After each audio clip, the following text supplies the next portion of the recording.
Le moment est venu enfin de repeindre les murs de mon salon. Ça fait très longtemps que j'attends ce moment et on s'est enfin décidé avec mon mec sur un projet commun. Ce qu'on va faire aujourd'hui, c'est qu'on va faire une grande vague qui parcourt tout le mur de notre salon, plus un encadrement qui va faire le tour de l'image qui est projetée sur notre mur de notre projecteur. On a envie de partir sur une vibe un peu 70s, un peu psychédélique mais pas trop non plus. On a fait des tests avec 4 couleurs différentes et on a fini par tomber d'accord sur un bleu, un rouge et un jaune. À la base, on avait aussi testé des combinaisons avec du vert, mais on trouvait que ça ressortait pas aussi bien qu'avec le bleu. Donc on s'est décidé de mettre le vert de côté et vous le savez, j'adore le vert.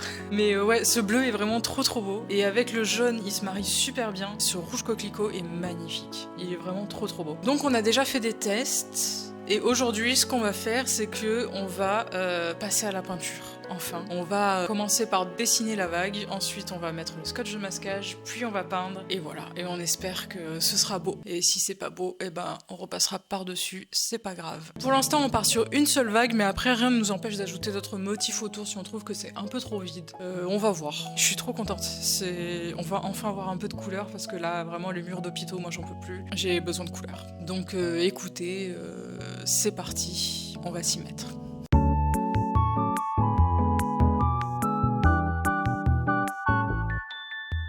On commence par délimiter là où on veut placer la base de la vague. J'essaie de m'assurer qu'on est sur la même longueur d'onde, on discute de l'amplitude de l'onde, si on veut que ce soit beaucoup marqué ou pas, et jusqu'où va monter chaque arrondi. Je fais un premier trait qui est un peu trop marqué, donc j'efface et on part sur quelque chose d'un peu plus doux.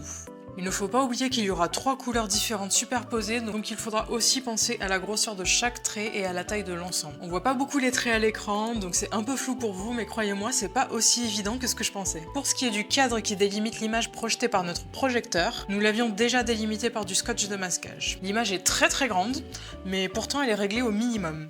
En fait, comme la pièce est toute en longueur, le projecteur est placé sur une étagère à l'autre bout de la pièce et il est si loin du mur qu'on n'a pas le choix. Pour faire plus petit, il aurait fallu le rapprocher, mais l'endroit qu'on a choisi nous convient bien, donc on reste comme ça. Un vrai cinéma à la maison au final. Une fois la zone complète bien dessinée, on passe au ponçage. On s'est pas trop fait chier, on a fait un ponçage léger à la main et ça suffit largement très honnêtement. Je me voyais pas sortir la ponceuse et mettre de la poussière partout. Après ça, un petit coup de torchon pour retirer les résidus qui traînent et passer à l'étape que je déteste le plus et qui pourtant est la plus essentielle, la pose du scotch de masquage. Et autant vous dire que ça a été un enfer.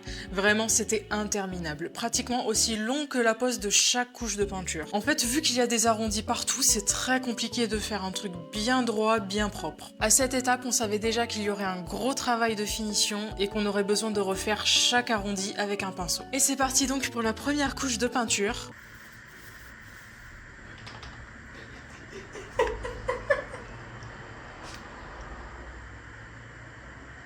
On a choisi de commencer par le bleu, vu que c'est tout en haut. On s'est dit que c'était mieux de commencer par le plus chiant, vu qu'il va falloir faire la bordure supérieure du cadre et monter sur les meubles. Normalement, on aurait dû mettre de la peinture blanche sur les bords du scotch de masquage pour pas que ça bave, mais étant donné qu'on savait qu'on allait repasser les bords au pinceau, on a décidé de ne pas le faire. Surtout qu'on n'a pas la référence du blanc qu'a utilisé le propriétaire pour le mur à la base, et on voulait pas avoir à alourdir encore plus le budget. Et au final, on a eu raison de faire comme ça. Après le bleu, on a de suite enchaîné avec le jaune tout en bas. Étant donné qu'après ça, il faudrait retirer le scotch au centre et le refaire pour le rouge, on était obligé de faire ces 2 couleurs en même temps et le rouge dans un second temps. Nous allons faire en tout 2 couches pour chaque couleur et c'est amplement suffisant. La peinture est assez épaisse et le rendu nous convenait assez bien avec 2 couches. Avec du recul, je me dis qu'on aurait probablement dû ajouter de l'eau. Il me semble que c'est ce qui se fait habituellement, mais ça ne nous a pas traversé l'esprit une seule seconde le moment venu, donc bon, on a fait comme ça. Vient ensuite le moment de retirer le scotch de masquage. Ça aurait pu être giga satisfaisant s'il n'y avait pas 50 000 petits bouts à retirer, mais bon, c'est quand même bien sympa à faire. Comme vous pouvez le voir, il y a quelques défauts. Des fois, ça a un peu coulé. Par endroits, le scotch est pas très bien positionné. Bref, il y a des retouches à faire, on le savait dès le début, c'est ok. Et maintenant, après avoir remis du scotch de masquage autour de la ligne centrale, place à la peinture rouge et regardez-moi comme elle est magnifique. Vraiment, ce rouge coquelicot est sublime. Et comme vous pouvez le voir, on a eu des gros morceaux de peinture qui partaient avec le scotch. C'est à ce moment-là que je me suis dit qu'on aurait peut-être dû mélanger la peinture à de l'eau. Mais bon, c'était un peu trop tard, donc pareil, il faudra corriger tout ça au moment des retouches. Et ça a l'air facile comme ça, mais c'est super compliqué de faire de belles retouches bien droites au pinceau, sans que ça fasse des stries et que tout soit bien net. Vraiment, j'en ai chié. J'en ai profité pour tourner une petite vidéo blabla où je vous parle des films et séries que je regarde dernièrement, et si tout va bien, ça sort bientôt. Et si ça sort pas, c'est que j'ai pas aimé le résultat, donc tant pis. Et voilà donc ce que ça donne pour ce mur. Ça a été très long, je suis vraiment trop contente du résultat. Je trouve que ça rend trop bien, encore plus avec le contour pour le projecteur. C'est trop beau, j'aime trop. Je suis vraiment trop fière de nous. On a charbonné, mais ça valait le coup. C'était trop cool. Après, il faut prendre en compte que c'est pas terminé dans le sens où ces murs vont pas rester vides, on va mettre des étagères, on va mettre des plantes, on va mettre des cadres.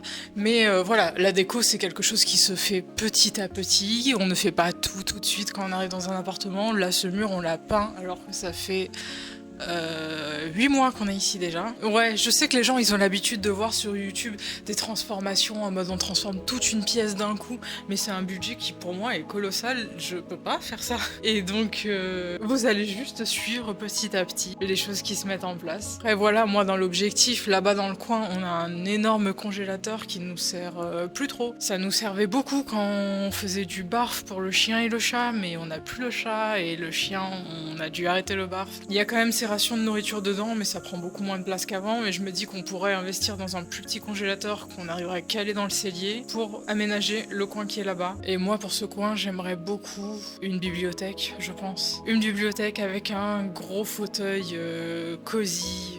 Ouais, ça me tente pas mal, avec une petite table d'appoint, une lampe sur pied, comme celle-là peut-être.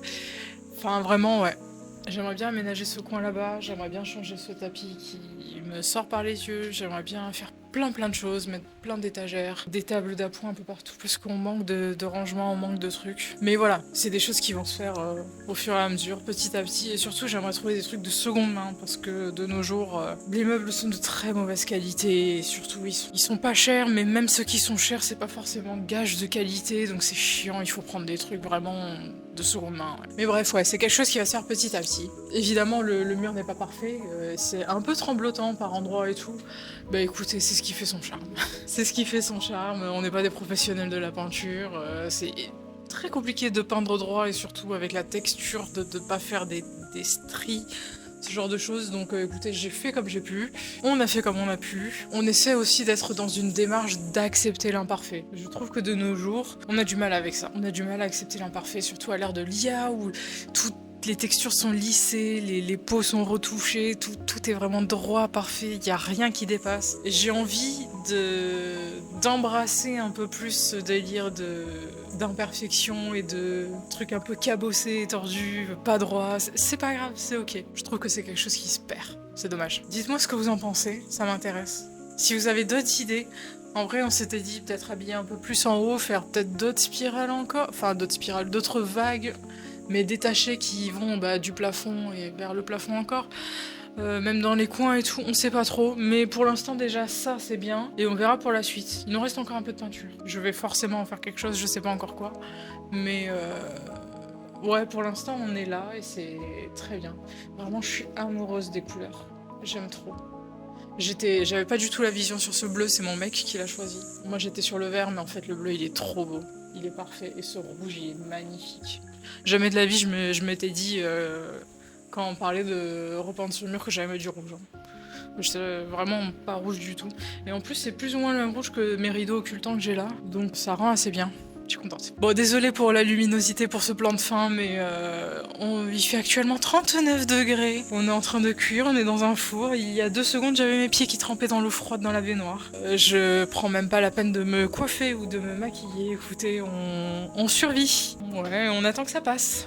Pas évident de tourner dans ces conditions. Bref, ça faisait longtemps que j'avais pas posté, parce que ce projet m'a pris énormément de temps, parce que j'ai un autre projet en suspens qui me prend aussi pas mal de temps. Et ouais, ça fait plaisir de revenir. Et désolé pour l'attente. Et écoutez, je vais arrêter de m'imposer une vidéo par semaine ou autre, parce que je ne peux pas m'y tenir. Ou je pourrais m'y tenir peut-être plus tard, je sais pas. Bref, la vie fait que des fois on peut, des fois on peut pas, et tant pis, c'est pas grave. Donc écoutez, on se retrouve très bientôt, quand je ne sais pas, mais on se retrouve très bientôt.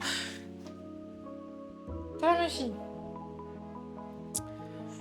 Comme d'habitude, pensez à vous abonner, hein. Et puis ben ouais, on se retrouve très bientôt pour une nouvelle vidéo.